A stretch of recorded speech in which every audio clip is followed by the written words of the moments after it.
Hi, I'm Marco Sobrevinas, broker from Real Estate Homeward. This week's episode, avoid listing in December and list in January instead. If you want to know everything about living in Toronto, Ontario, Canada, both the good and the bad, then subscribe to my channel and tap the bell for notifications so you'll be the first to know about the current market in Toronto. I get calls, texts, and emails every day from people just like you looking to move from, to, or within Toronto, either moving up or downsizing. We truly love helping people, and whether you're moving in 9 or 90 days, give us a call, shoot us a text, or send us an email, and we'd be happy to help you buy and or sell. Let's get to my advice. Unless you absolutely have to, avoid December to list your house or condo for sale. It's like clockwork. December and January sold statistics. The volume of sales go down, and related to that, and even more important to you as a seller, even the average sold price goes down. It happens every year. Look at the last 2 years. The upper solid line is sold price, market value. Lower dotted line at the same time is sales volume. As sales volume goes up, by the end of winter and the beginning of autumn, prices go up. As the sales volume drops, especially in mid-November through December, so does average sold price. That drops with it. This happens year after year, as you can see in this raw sales volume data for all of the GTA. The reason is obvious why sales slow down in late November and December. Buyers are distracted by the holiday season and family obligations. This is the reason to avoid listing in December as well as late November.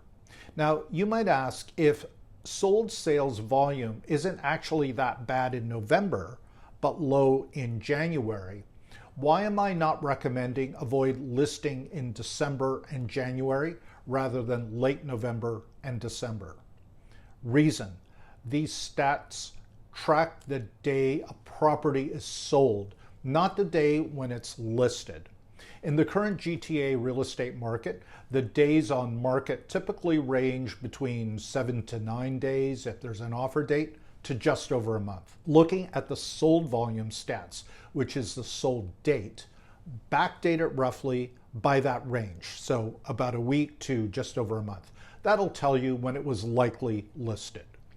Therefore, my advice: if your house isn't ready by first week of November at the latest for the autumn season, wait until after the holidays to list. The peak periods are both the highest volume of active buyers and therefore active sales, which leads to the highest average sold prices in a typical year. When are buyers busy again after the new year? As you can see, year after year, volume starts spiking in February already, showing the start of the first peak season.